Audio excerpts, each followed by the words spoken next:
To this, I have two comments. One, I would be very surprised if our county was handing over lists of people's name and address to the government. That raises a lot of red flags. But also, it's been a very long time since I was a bee inspector. But I can't imagine that either of you two are interested in a list of how many hives are splits, just the name and location. And at least when I was a bee inspector, I understand your problem, but you simply don't have time to call people and make appointments to go inspect their bees, or has this changed? I do that now. That's what I try to do. Or I ask, you tell people ahead of time? Club and I ask them who wants to be inspected, and then usually I have a waiting list. That's how I do it. Because when I first started inspecting in Essex County, we did not have an inspector for a long time. So everyone was really afraid of the government, and they didn't want me to use, I wasn't allowed to use the club list for inspections, and so I didn't do that. And people in Bristol County were amazed I'd let you in and we threw it up on Facebook. Yeah. You know, someone's got to step up. So is there some intention to use club lists? Is there an intention that we're not aware of to use club lists? No, there's no intention, there's no hidden any agendas behind it either. The goal is to try to figure out. It's just a privacy issue with the clubs and their members. Yeah. That's Exactly. the big thing about it, but there is no, in Worcester County, we had the inspector for one of the longest times, so they're more open. Right. Like, you know, Anita's saying, she was running into some, you know, barriers that she had to break down because they've never had their hives inspected. Yeah. Okay, well, we've had that in Worcester County for such a long time, you know, people are welcome to that. I could just shed a little light. When I first started back in 1976, I found the same resistance. You're a state person, you're encroaching. But I think it's a rapport you establish with the beekeepers in your area, and people, I get hundreds of calls at the beginning saying, when are you coming out, when are you coming out? Everybody wants to come out. If some hives, somebody brings some in, there's hives in that next door to me. I want to find out, make sure they're not diseased. And there's a trust there, cooperation. So I think it takes a while, and I found that. And after that, like I said, I've already got probably 120 people, you know, email me want to get inspected early. So, you know, I know how to overcome that. It's, like I said, I've been there a long time. There's Nita's starting out. I think she's facing probably the same thing I faced back in 1976, 1977. But just to go, I think the beekeepers saw over the course of time, I wasn't just a regulator, but an educator. I know the previous administrations were against any kind of education. I had a lot of resistance there because I would help them. As I'm going through doing inspection, I said to one of the directors, I said, what's wrong with me educating them while I'm there and helping them out? He said, that's not our job, it's to regulate.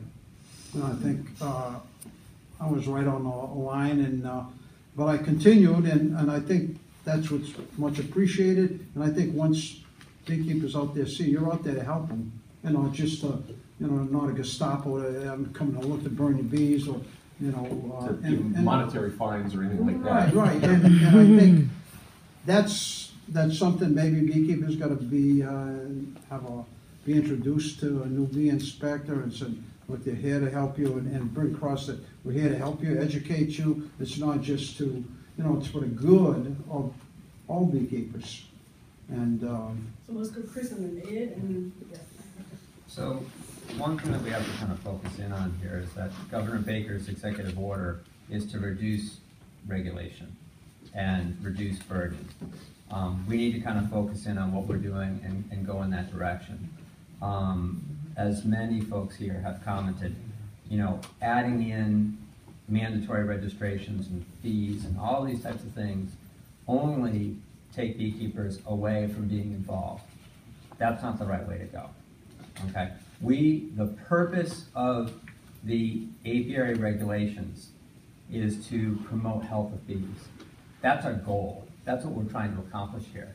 So what we need to do is find ways to focus in on the regulations so that it encourages beekeepers to take advantage of this. With that in mind, apiary inspection regulations should just be called apiary regulations. And the focus of the order of how this document is created should also be more appropriately reordered, just so that it doesn't focus in on, I think it starts off right at the beginning at disease. And so, people who are looking at the apiary regulations say, oh my gosh, there's going to be disease and my hives are going to be burned, and their focus is all about the negative. We need the focus to begin at a positive point. Ken, you mentioned the fact that, you said that education was important. That's actually in the law. It actually is written in that the inspector's job is to educate. And so, those are some of the areas that we want to actually improve on. Registration should be voluntary. If you want an inspector to come out, obviously, you're going to record in your reporting who that beekeeper is. So that would be recorded, whether you want to call it registration or not. Just to interrupt you for 1 second, you also need the authority, like in a number of cases, there's that one resistor, Yeah. and if you don't have the authority to be able to go onto the property, inspect, find out where that disease might be coming from, then it's a worthless situation. Sure. But they do have the authority in statute, right, Tom? Right, yeah, you have authority. And that relates to American No matter fowl what the brood, regs which would say, that's that's the statute really gives you only that one authority. thing that And they're we obviously have gonna as an record the important address. component. Something, and right now AFB is the only one that falls in that category. In the future, there could be something else, so it shouldn't necessarily just be focused on AFB, but but AFB is the one that pertains. And what would be beneficial is a reporting component written in, which is if you go, let's say for example, to someplace in your local county like Worcester, and you find American foul brood, as the inspector, there should be a reporting to MassB and the associated counties that are near you. So any touching county that American foul brood was discovered. We think it's important to let you know so that you can schedule an inspection. Encourage the positive. That's the direction we should be, focused in on, because obviously, if American foul brood shows up somewhere, everyone should be alerted in some way. As it stands right now, as far as I'm aware, there is no notice as to how we're doing in that regard. To follow up there, part of the problem there is as far as I know, inspectors can let me know if I'm wrong here, but I think you're still dealing with hard copy reports that are stored in file cabinets. Is that true? I mean, does that get entered into a computer?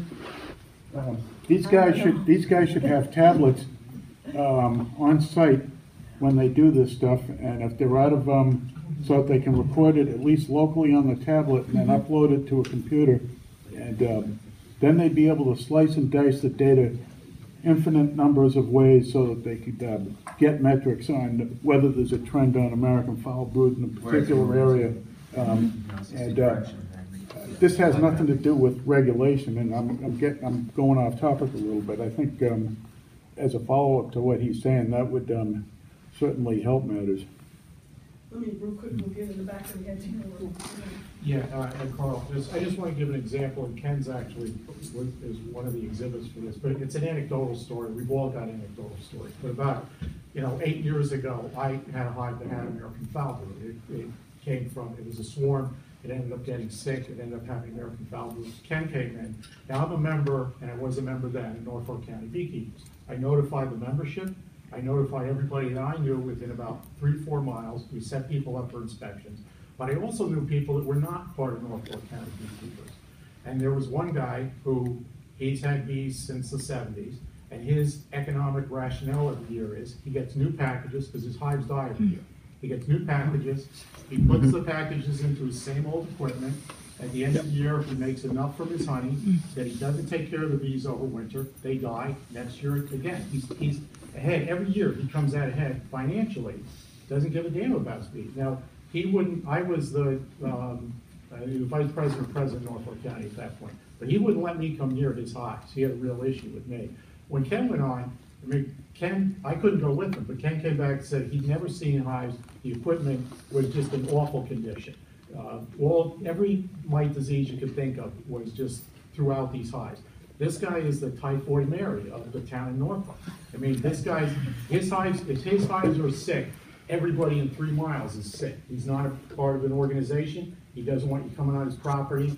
He knows the police. He knows everybody. He goes absolutely crazy. But a few years ago, all his hives died. He stayed out for a year, and all of a sudden we were having a great health situation. But how are you going to communicate to this kind of guy?